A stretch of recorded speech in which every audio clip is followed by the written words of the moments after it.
Pemirsa Muslim masa kini, dalam pandangan Islam, setiap yang terjadi di atas permukaan bumi semuanya tidak terlepas dari takdir Allah Subhanahu wa taala. Sebagaimana firman Allah Subhanahu wa taala dalam surat Al-An'am ayat 59. Dan tidak jatuh sebutir biji pun dalam kegelapan bumi, dan tidak sesuatu yang basah atau yang kering, melainkan tertulis dalam kitab yang nyata, Lauhul Mahfudz. Quran surat Al-An'am ayat 59. Perihal bencana dan musibah terjadi bukan semata-mata karena kehendak Allah, namun akibat dari ulah manusia itu sendiri.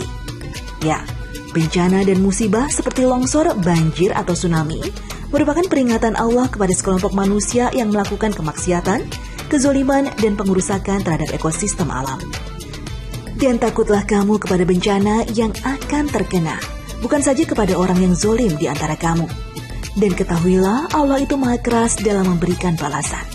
Quran Surat Al-Anfal ayat 25. Namun bukan berarti bencana hanya menimpa mereka yang berbuat zolim.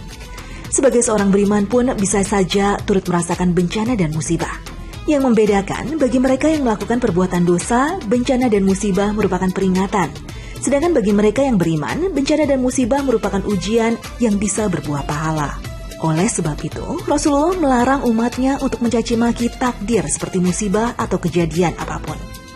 Sebagaimana dinyatakan dalam hadis, janganlah kamu menuduh Allah dengan suatu tuduhan yang tidak baik pada setiap kejadian yang sudah ditakdirkannya.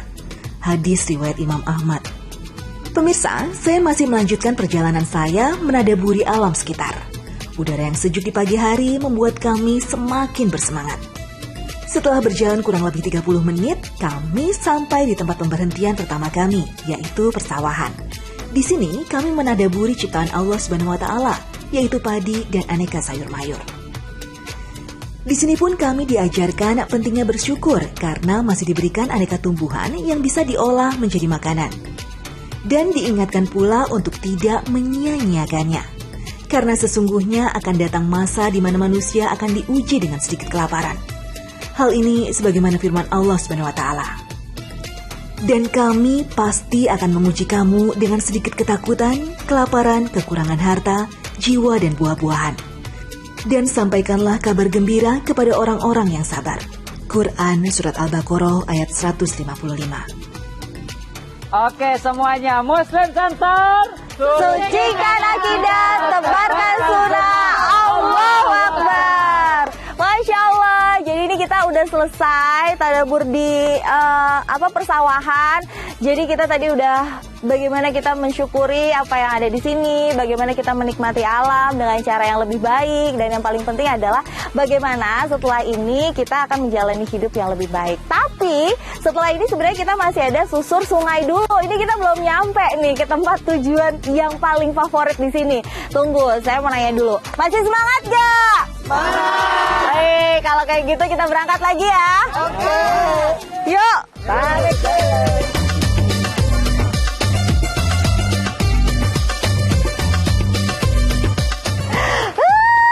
Sebentar lagi ini kita bakalan sampai. Sebenarnya kita udah sampai nih di sungainya, tapi belum bisa turun karena ini masih lewatin jembatan. Masya Allah. Kalau di sini spotnya sih masih kurang bagus ya, tapi kalau udah denger gemericik air tuh rasanya tenang, hati jiwa bahagia gitu. Jadi kita udah nggak boleh ngobrol panjang-panjang dulu di sini karena sedikit lagi kita bisa main-main air, mainnya agak ke sana. Sebentar lagi, ayo. Pemirsa, salah satu tujuan tadabbur alam adalah agar membuat kita semakin yakin terhadap kebesaran Allah Subhanahu wa taala. Berbicara mengenai kebesaran Allah Subhanahu wa taala telah banyak tertulis dalam ayat di Al-Qur'an.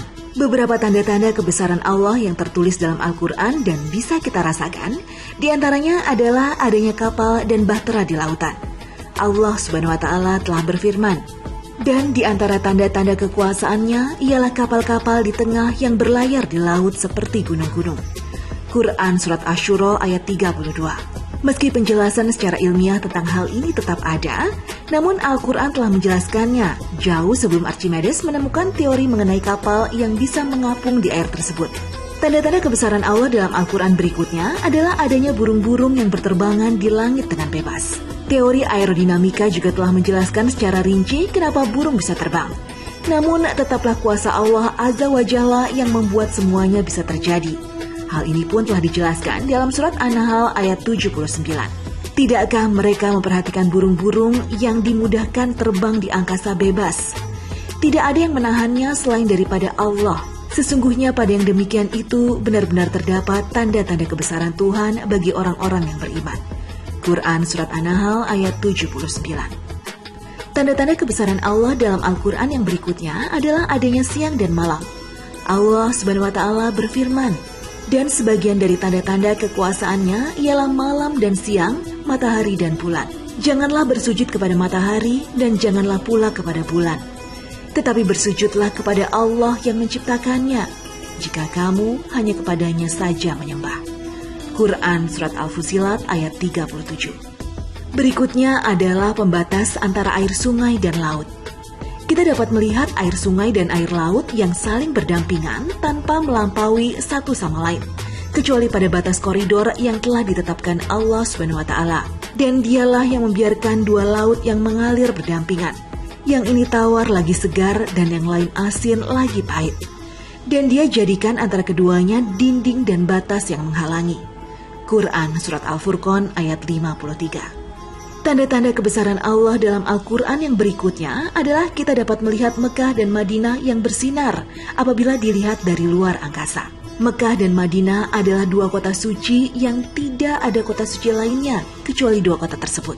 Seorang astronot India yang bernama Sunita William memperlihatkan foto yang diambil dari satelit NASA atau Badan Antariksa Amerika. Dan hasilnya, kedua foto tersebut terlihat lebih terang, bahkan lebih bersinar dibandingkan dengan kota-kota yang lain.